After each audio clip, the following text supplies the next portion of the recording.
कृष्णाय वासुदेवाय हरे परमात्मने प्रणत क्लेशनाशाय गोविंदाय नमो नमः। আমরা এই কলিযুগের জীব, আমরা কলিহত জীব। আমাদের মনে অনেক অভিযোগ। আমরা যখনই কোনো প্রতিকূল অবস্থায় পড়ি, কোনো বিপদে পড়ি, আমরা প্রথম ভগবানের দিকে আঙুল তুলি।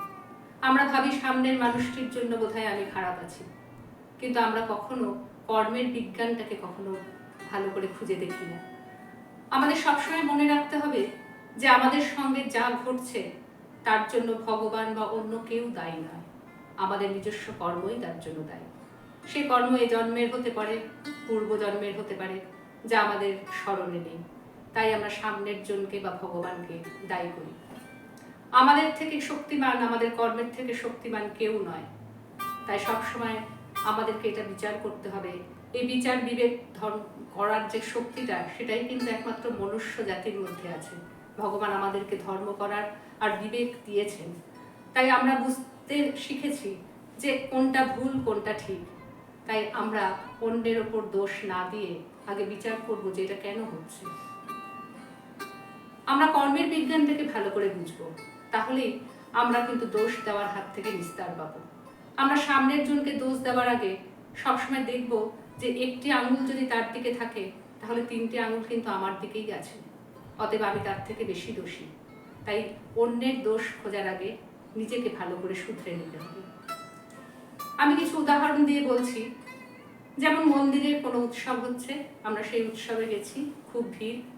মন্দিরে তো একটু পার্স, চটি চুরি হতেই পারে। চুরি হওয়ার পর একজন ডিভোটি, যার যাওয়ার ভাড়াটুকুনিও হয়তো নেই, সে তখন অন্য কারোর কাছ থেকে ভাড়া নিয়ে সেদিনকের মতন বাড়ি পৌঁছলো। আবার পরের উৎসবে তার আসার সুযোগ হলো। সে এসে ভুলেই গেছে যে সে কারোর কাছ থেকে পয়সা ধার নিয়েছিল, সে দিচ্ছেই না। যে ব্যক্তির কাছ থেকে বা যে ডিভোটির কাছ থেকে ধার নিয়েছিল তার তো স্মরণে আছে। সে তাকে গিয়ে বলল যে আমি আপনার থেকে টাকা পাই, আপনার সেদিনকে পার্স চুরি হয়ে গিয়েছিল। কিন্তু যে নিয়েছে টাকা তার কিন্তু স্মরণে আসছে না বা স্মরণ করতে চাইছে না। তখন ওই ডিভোটি বলছে যে আজকে আপনি হয়তো শাড়িটা বদলে এসছেন, আগের দিন যে রঙের শাড়ি পরেছিলেন আজকে সেই রঙের শাড়ি হয়তো আপনি পরে আসেননি, কিন্তু আপনি মানুষটি তো একই আছেন, আপনাকে চিনতে তো পারা যাচ্ছে। ঠিক তেমনি আমার আত্মা যতই, আমি যতই বদলে যাই, আমার শরীর যতই রূপান্তর হোক, কিন্তু আমার আত্মা একই রয়েছে। আমি হয়তো আগের জন্মে যে শরীরে কারোর কাছ থেকে ধার নিয়েছি বা কারোর কাছ থেকে অর্থ নিয়েছি, এই শরীরে এসে আমি সেটা ভুলে গেছি, কিন্তু আমাকে সেটা শোধ করতেই হবে। কর্ম কিন্তু কখনো কাউকে ছাড়ে না। আমরা মনে করুন গাড়ি চালাচ্ছি, আপনি গাড়ি চালাচ্ছেন, গাড়িতে করে যাচ্ছেন। এবারে গাড়ির মধ্যে একটি আয়না থাকে, যেটা দিয়ে আপনি পেছনের দিকের গাড়িটাকে দেখতে পান এবং ভালো করে গাড়ি চালাতে আপনার সুবিধা হয়। হঠাৎ করে দেখছেন যে আপনার আয়নাতে পেছনের গাড়িটা দেখা যাচ্ছে না, তখন কি আপনি গাড়িটাকে থামিয়ে পেছনের গাড়িটাকে গিয়ে বলবেন যে ঠিক করে চালান, আমার আয়নায় আপনার গাড়িটা ধরা পড়ছে না? না, আপনি আপনার আয়নাটাকেই ঠিক করে সেটিং করে দেবেন। তেমনি আপনার আশেপাশের কাউকে কিন্তু শোধরানোর ক্ষমতা আপনার নেই, আপনার নিজেকেই একটু শুধরে নিতে হবে। আমরা যদি লাল চশমা পরে এই জগৎটাকে দেখি, তাহলে জগৎটাকে লাল দেখব। যদি সবুজ রঙের চশমা পরে জগৎ দেখি, সবুজ দেখব। আমরা যদি স্বচ্ছভাবে জগৎটাকে দেখতে চাই, তাহলে আমাদের স্বচ্ছ সাদা কাচের চশমা পরতে হবে। এবং এই স্বচ্ছ সাদা কাচের চশমা পরতে গেলে আমাদেরকে কিন্তু ভগবানের সঙ্গ করতে হবে। একমাত্র যদি আমি নিজে স্বচ্ছ হই, তাহলে আমার আশেপাশের জগৎটাকেও আমি স্বচ্ছ দেখব। আর জগৎটাকে স্বচ্ছ দেখতে গেলে আমার মন স্বচ্ছ করতে হবে। আর মন স্বচ্ছ করবার একমাত্র উপায় হচ্ছে কলিযুগে নাম জপ, নাম জপ, নাম জপ।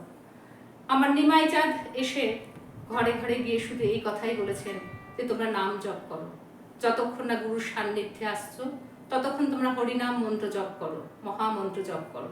আর যে কোনো ঈশ্বরের নাম, ভগবানের নাম সব এক, যার নাম ভালো লাগে তার নাম নাও।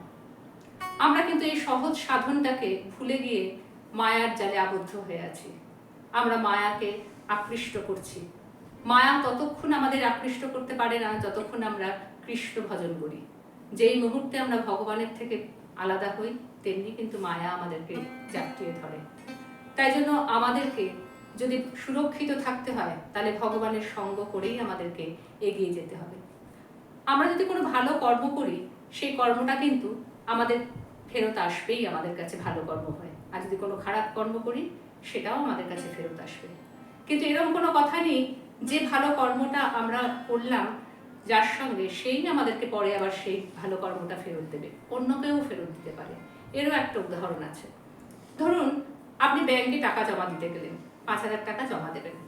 আপনি কিছু 500 টাকার নোট, কিছু 200 টাকার নোট, 100 টাকার নোট এভাবে সব জড়ো করে 5,000 টাকা জমা দেবেন। আবার কিছুদিন পরে আপনি 5,000 টাকা তুলতে গেলেন।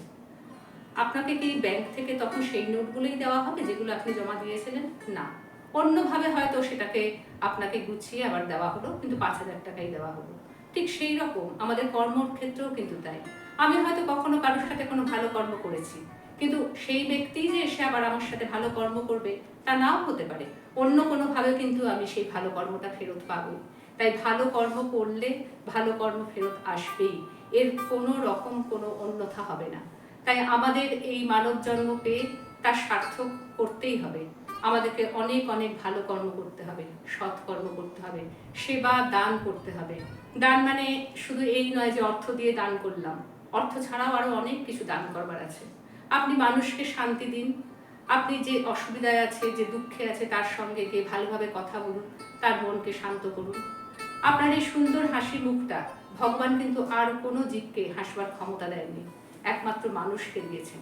তাহলে আপনি আপনার পাশের মানুষটিকে হাসি খুশি রাখার চেষ্টা করুন আপনার হাসি মুখ দিয়ে। শুধুমাত্র অর্থ দিয়েই যে দান করা যায় তা নয়। আপনি অর্থ দেওয়ার সময় বরং একটু ভেবেচিন্তেই অর্থ দান করুন। শাস্ত্র বলছে অর্থ দেওয়ার সময় দেখতে হবে আপনি যাকে অর্থ দিচ্ছেন সে কি কাজে অর্থটা ব্যবহার করছে। সেটা সবসময় আমাদের দেখা সম্ভব নয়। তাই যতটা পারবেন অর্থ না দিয়ে যে ক্ষুধার্ত তাকে অন্ন দিন, যার বস্ত্র নেই তাকে বস্ত্র দিন, যার ওষুধের প্রয়োজন ওষুধ দিন, যার পড়াশোনা করবার প্রয়োজন কিন্তু অর্থের অভাবে পড়তে পারছে না তাকে পড়াশোনা করান, এগুলোও দান। আপনি যদি 4টে রুটি খান তার থেকে 1টা রুটি সরিয়ে দিন, কোনো পশু পক্ষীকে দিন, এগুলোও দান। দান মানে অনেক অর্থ দিয়ে দান করতে হবে। দান বরঞ্চ সেটা নয় যে একটু দান করে অনেক ছবি তুলে সবাইকে পাঠালাম, সেটা দান নয়। আপনি এমনভাবে দান করবেন যে দানটা আপনি জানবেন আর যাকে দিয়েছেন সে জানবেন, আর যেন কেউ না জানতে পারে। আর ভগবান এই সকল কর্ম কিন্তু ঠিকভাবে সুরক্ষিত রাখবেন। আমাদের সিসিটিভি তো আমরা সবাই জানি, আমাদের সিসিটিভি কখনো হয়তো গোলযোগ করতেও পারে, কিন্তু ভগবানের যে সিসিটিভি তা কখনো বন্ধ হয় না। সেখানে আমাদের সমস্ত কর্ম ঠিকভাবে রাখা আছে, কোনটা ভুল কোনটা ঠিক উনি ঠিকভাবে বিচার করে কিন্তু আমাদের পরের জন্ম দেবেন। তাই এমন আমরা আমাদের জীবনটাকে তৈরি করি সাধন ভজন করে, যদি আমরা পরের জন্মে আবার আসি তাহলে যেন এই মনুষ্য জন্মই পাই এবং ভগবানের নাম জপ করবার মতন ক্ষমতা পাই, এর থেকে নির্জনিতে যেন আমাদের যেতে না হয়। তাই আসুন আমরা সৎকর্ম করি, ভগবানের নাম জপ সাধন ভজন অধ্যায় সৎসঙ্গ সব করে আমরা এগিয়ে যাই। নয় আমরা যেন পরের জন্মে ভগবানের চরণে ঠাঁই পাই, আর নয় উন্নত মানব জন্ম পাই যেখানে গিয়ে আবার ভগবানেরই সঙ্গ করবার সুযোগ পাই। তাই আমাদেরকে নাম জপ করে এবং সৎ কর্ম করে এগিয়ে যেতে হবে।